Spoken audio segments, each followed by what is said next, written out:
Your self-worth is in direct correlation to your net worth.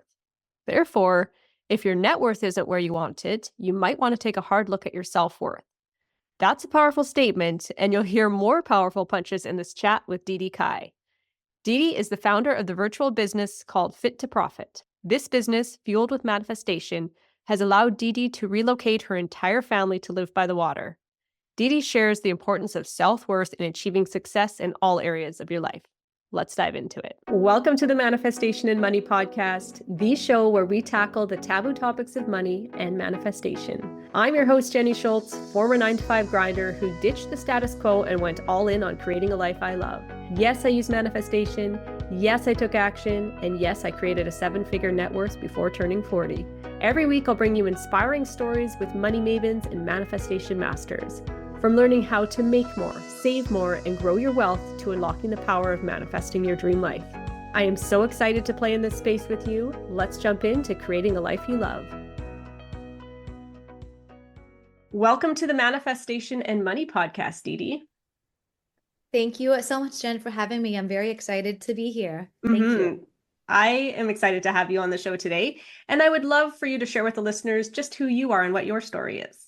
Yes, absolutely. Well, I'm DeDee Cai. I am a proud mama of 2. I have an 8-year-old and a 4-year-old, and never in a million years would I ever imagine being able to run a virtual business the way I do now. It all has been a personal journey of me trying to figure out what my purpose is in life.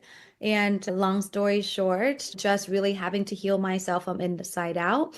I founded this company called Fit to Profit. And why Fit to Profit is because I had to heal myself on all levels, physically, mentally, emotionally, and spiritually, to realize that we have to be able to take care of ourselves holistically to be successful. I live in Sarasota, Florida now. Since this is the manifestation podcast, I could say that this is a pretty big manifestation. I honestly always dreamt of living by the beach. And of course, after 30 plus years being in the northeastern area in Washington, D.C. and Northern Virginia, I am now in the South by the beaches. So talking about anything that you ever wanted in your life, you can definitely have it. And I now teach women how to build confidence from the inside out, really learning how to value themselves and charge their worth so that way they can create the impact that they want to create in the world, being a certified money coach and also a business development coach. Wow. I resonate with you being drawn to water there. There's a part of my heart that I just always feel called to be by water. That's my happy place. So congratulations on getting yourself to that point. That's exciting. When you talk about rebuilding from the inside out, what does that look like for someone? So fortunately or unfortunately, it depends on how you look at it. But the pivotal moment, honestly, of my life, the very first moment, there are 2 really big ones. First one was when I actually was assaulted as a teenager at 15. That was the first moment where I started questioning why do I even exist? Why is this happening to me? Or what am I really meant, to do with my life? So that's how it all started. And then it became really clear that I was living my life a certain way just to basically validate myself from trying to make sense out of my trauma. Up until when I was in my early 20s, the second pivotal moment of my life was when I lost my best friend to suicide the week of my wedding. That was the moment where I realized that I actually was suffering from depression and anxiety in silence, just like my girlfriend. Then that was also a moment where things came full circle for me because I always wanted to help people. Interestingly, I wanted to be a therapist. And up until that point, I said, okay, I got it. Now this is my purpose, because not only do I want to make sure that this ever have to happen to anyone, no one should ever have to go through what I went through that week. And then secondly, I have to heal myself first. So that's how the healing really began. And then which one thing, led to another, which got me into, you name it, physical exercise, long distance running, yoga, mindfulness, getting certified to be a holistic health coach. And when I launched my business, no one wanted to buy my holistic health coaching programs, interestingly, but I basically fell into business development because of my background in building working with my mom in her salon businesses and also starting our own brick and mortar restaurant business. So people were interested more in how they want to start their business, and that's what I did. And again, I was just following the breadcrumbs. I just knew that this is what I was meant to do. However, how I was going to do it with my clients, I had no idea. But it started with business development. 3 years in, I realized that the conversations I was having with my clients were beyond tactic and strategies. We were talking about their inconsistency in business, why they feel a certain way about executing some of the plans that we have, etc., and came down to these women were not confident in themselves. So no matter what kind of tactic I was giving them, they just had this belief that it's not going to work out. And sure, it didn't. Right. And so that's why it got me really deep into just working with people on a mindset side of things, healing people really from the emotional side of things. And last but not least, getting people to heal their relationship with money. Because as you know, as an entrepreneur, if you are listening as an entrepreneur, even if you're not, it has everything to do with how you feel about yourself to be able to get into that next position and or raising your rates and etc. and things like that. Yeah, I mean, as much as you can hear already from my story, is that I built the business from just allowing myself to evolve as a person and then just teaching what I overcame and what I have experienced. And so I've made all the mistakes so that way you don't have to, learning everything the hard way. And ultimately, that's why Fit to Profit in the first place is teaching women how to build wealth from the inside and also really making that connection of, yes, your self-worth is your net worth because unless you feel worthy of your own personal success, you're not going to go after your goals. Yeah, your self-worth drives your net worth. You touched on a big piece of that is your relationship with money. What are some common themes that you see that people need to really either reframe in their head when it comes to money, or what are those limiting beliefs that pop up around money? What's really interesting is no matter where we are, like on the spectrum, right? Like I grew up with barely anything. I grew up in the third world country. We moved here to the States, and being first generation immigrant. So scarcity, right? I grew up with very little to nothing. And then you have the other people who had a lot when they were growing up, right? So what's really interesting is no matter if you had too much or if you had too little, there's always shame around it, right? Or there's always shame about, oh, I never had to worry about getting an allowance where my friend was on, free lunches. There's shame in that. For myself, I didn't have a lot, so I always felt poor. I always was looking for the next sale when I'm like, wait, if I really love that thing, I can afford it. But all of a sudden, it's the shift really understanding where I am right now is no longer where I was in the past. Mm. And usually, those are the limiting beliefs that we're still operating from in our current present. And also, usually, often, if we don't excavate and we don't transform our limiting beliefs, actually will carry into our future and how we handle our money and how we believe abundance should look like for our lives. Yeah. And I think a point you touched on there totally blends over into manifestation because you brought up shame. And to me, shame also like guilt ties into the shame and the guilt, whether you have Mhm. control or not. But I know from personal perspective for me, when I manifest something big into my life, I go, wow, amazing, I got that thing. But it flips a switch that I almost feel guilty of like how fast I brought it into my life. Where I'm like, I got this really big thing. Okay, I should hit pause now and not ask for anything else for a while. So I Mhm. never really thought of shame or guilt playing into that. But I think for me, because I can manifest big, bold things, but then I duck and turtle. Sometimes it Yeah. can be for like a full year before I'm like, okay, I don't think I should ask for anything else big for a while. So I think I need to go journal on the shame or the guilt piece as to why I did go for that big, bold thing, why I have a shame or guilt or feeling of hiding or pulling back after it. It's kind Exactly, of right? Like who fascinating. says that we can't deserve two big bold things back to back, Yeah. right? That's why the work with healing your relationship with money or even just your relationship with abundance, and what's possible or what's available, you know what I mean, is Mhm. in question, right? Yeah, I mean, I literally physically or also mentally and emotionally manifested us moving to Florida within 6 months. I mean, we just sold everything and moved my whole family here. It's just us, my husband and I, the two kids, and my mom. That's it. We knew no one here.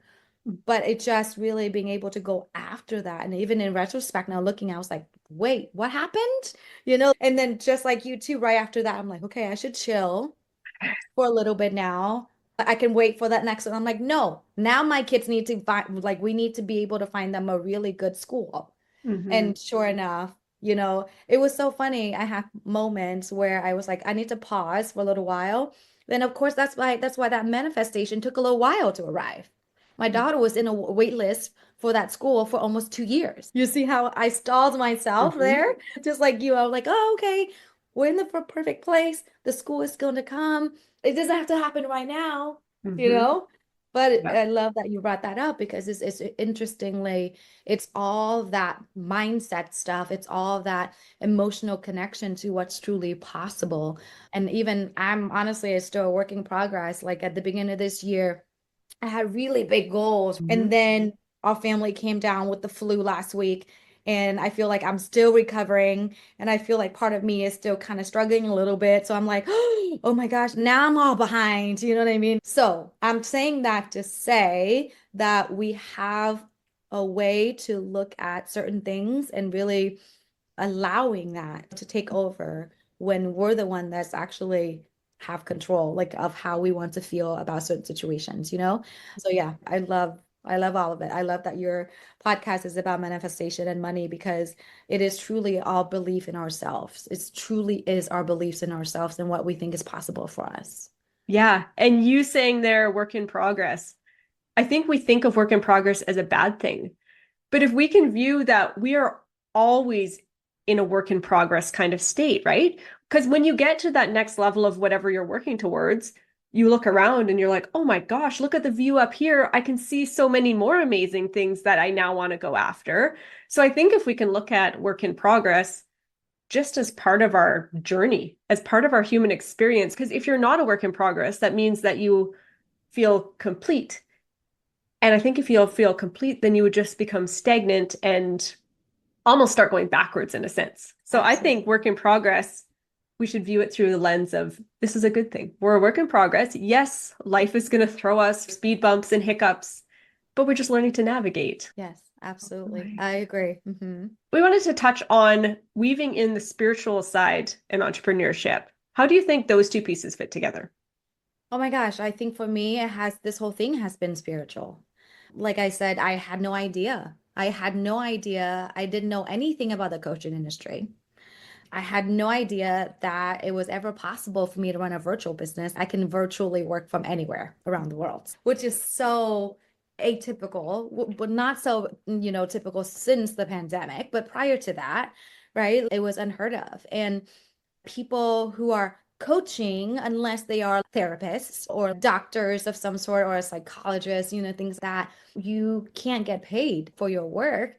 But what's really interesting is I just really landed this whole industry of charging for your knowledge, right? And wisdom, right? It's no longer knowledge anymore because, you can get anything from ChatGPT to, YouTube to Google, right? But it's definitely more your wisdom and how can you actually get results for people through implementation and accountability, right? That's why coaches and consultants do well in this space. But at the same time, I could never imagine being here, doing what I do, what I love so much, and just trying to figuring it out on my own, which is so fascinating to me. And honestly, because I have also been working on myself since 15, trying to figure things out. It's just one thing next to another and really trusting the process, like you said. Mhm. And then how I was able to make that connection is because all of the things that I did up until this point, including the move within 6 months, honestly, it wasn't my plan. It's really, the God, angels, universe, led us here. I always honestly only had the intention, right? I always had intention. I want to be closer to the water. I want my kids going to the best school, but atypical, where no screens is allowed, where back in the days where we learned everything through a blackboard, that's the school that they go to, which is unheard of in today's society, right? But that's the school they go to. So I just held the vision, right? I just held the vision, the intention of this is how I want my life to be. Mhm. And it happened. So it is truly, my life is now a spiritual experience. So that's why I really incorporate that piece into my daily habits. It is spiritual because I'm definitely growing connected to the work that I do. Even agreeing to come on a podcast like this, I have a couple moments right before I got on, which is really praying, please, God, angels, universe, whatever school you're in, whatever you choose to believe in, is that may I be able to say what I needed to say for whoever that needs to hear it to make the changes that they want to make. That's just me setting intention. I have no idea. I have no idea if this conversation is going to do anything for anybody, but at least that's my intention, right? Like where my heart is where my energy is, and hopefully. And I've heard that you never know how far the ripples will go. Mhm. So it's truly has been a spiritual experience. Entrepreneurship, the longer that I have been in it, this year's 10 years being in my virtual business has been more spiritual than anything else that I've, embarked on. Let's just spin that for a second and go into habits because I feel there is something, there's a spark in first generation immigrants from the trend that we've had on this show. There is this fire lit inside of them that I feel not only do they exceed, they excel and surpass and go on to do these big, bold things. So I just want to go in for a second and kind of ask you, what are some habits that you have? So, yeah, you have a spiritual practice, but in general, what are some habits that you've instilled in your life to help you do all these big things in your life? Yeah, so I have my four F's, which is I added the fifth F this year. So my first F is faith. I get up in the morning, I do my devotionals, and then I do my meditation, and then I journal. Like my kids even know, like even if they come in early, waking up in the morning early, they come in and they know to be quiet because if I'm sitting on my meditation cushion, like they know they're not supposed to say anything. So it's my faith and my fitness. So I take that very seriously. My family, which is relationships, right? Family, and then fulfillment, right? Those are my four F's. And then lastly, I added to 2015, it's all about freedom. Freedom meaning what does that look like? It could be finances, right? Like yes, it's related to that because finances is freedom. And what does that look like? Well, does it mean if I choose not to do something today, do I have the freedom to do that?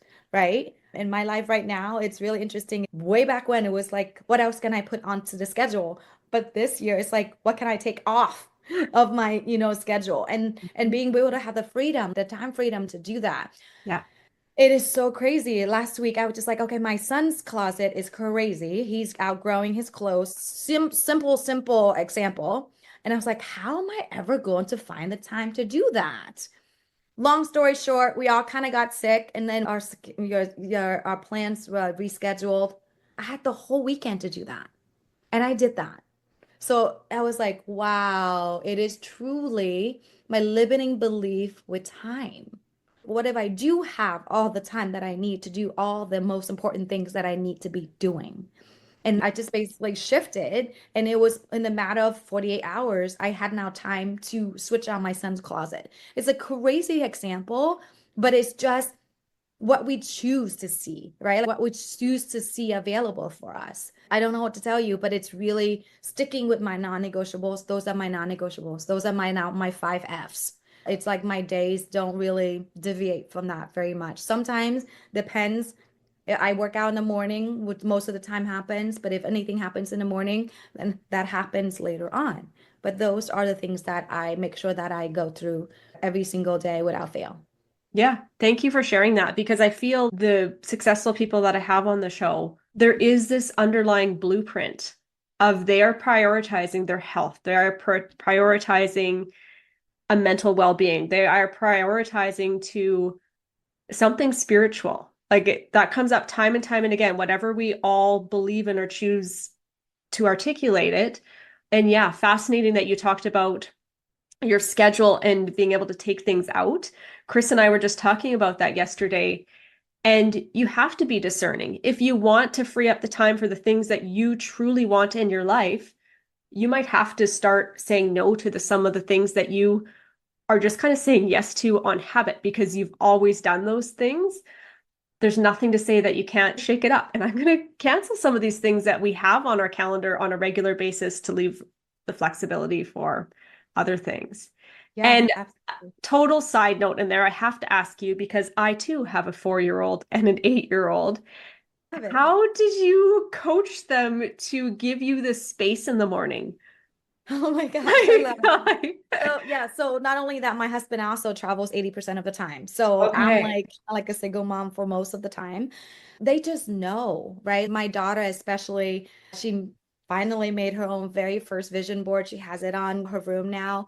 So I think the kids, I think it's really communication as much as with my partner, being him traveling so much. With the kids, it's the same. I think I have explained it often enough now to tell them that so I have the focus and energy to do the things for you and with you. This is what I need to do in the morning. Even literally 2 days ago, my son was like, "Why do you always wake up in the middle of the night?" And I was like, "No, I don't. I just get up before the sun comes out." So, Right. so he even knows. So I just tell them, I just literally tell them this is what I do. And or sometimes if they're already up early, I still have my journaling session that I'm not done with. I have dry erase markers and a dry erase board for them to draw. When they come in, I can still journal and then they can just, my 4-year-old loves to draw on the dry erase boards. I wish that you can see the board right now, but that's it just really communicating and allowing them to know that this is what the time that you need for yourself and why you need it, and then give them the time to do something with themselves. I think that's what I got down to, was letting them know that this is my time and they need to honor that. And I think, yeah, in the family, everyone knows now. I'm like clockwork. The minute they get up, they know where mom is. She's in her Right. office. Yeah. That's good. That's good. Consistency and routine. I'm going to take some of that. I'm probably going to let my kids listen to this part of the podcast just to be like, hey, this lady has kids the same age as you guys. Let's work together on this and help them brainstorm with me how we can set them up in the morning to be doing their thing to give me a chance to do mine. Because I always wait till after they're off to school. But by then, the day's already rolling. Like it's 9 a.m. and I feel like I'm already having to check off tasks and I haven't had a chance to settle into my own mind, my own brain, and all of Yes. that. Yeah, Okay. I have discovered with kids that it's so much better to do it before. So I do Mhm. it like I do all of my morning routine right before they get up. Yeah, smart. I'm going to take that. And I saw you post this question and I want to hear your thoughts on it. You posed this to your audience. What one weekly commitment could make this your most impactful year? I want to hear your answer. Yes. So it's for me. So I shared that I added the freedom piece to like the F, right? Like for Okay. freedom into Yeah. 2025. So for me, it equals me really learning about my finances. So 2 hours a week, I designated, of course, daily routine is one thing, but also weekly learning objective. So I'm studying a different Bible study. And then also another hour of that is I'm learning about a new investment strategy. So depends on the season that you are in, you get to focus on your next goal. But Mhm. that's what it is for me is adding that fifth F in terms of freedom. And when it comes to freedom, what does it look like with our finances when it comes to investments? Thank you for sharing that. And before we cut off here, I would love for you to share with the listeners where they can reach out and catch more of DeDee. Yeah, so I am on Instagram, LinkedIn, and also Facebook. You can find us on our website as well too. It's fit2profit.com, all spelled out. But honestly, if anything resonates with you and if you're in that moment where you don't know what's the next step to take, I'm just a message away. So ping me and we'll just have a conversation of how you can get support to move on and follow through with your next big dreams. All right, sounds great. Thank you so much for joining me on the show today, DeDee. You're welcome. Thank you. Thank you so much for having me. And also, I know it takes time and energy to put on a show like this. So I really appreciate you taking the time to do that and your dedication in it. As you know, this is how we can collectively change the world. So thank you. I love that. Thank you so much. Thank you for listening to the Manifestation and Money podcast. If you're looking for ways to manifest more money and more abundance in your life, I invite you to join me in the Manifest More Moolah program. It would be you, me, and a small group of other equally cool humans meeting weekly in a Zoom room, exploring different ways to manifest more money and more abundance into your life. For more details, visit www.manifestationandmoney.com. Thank you for listening to the Manifestation of Money podcast. I truly, truly appreciate all of you for listening. Cheers to creating a life you love and the income streams to support it.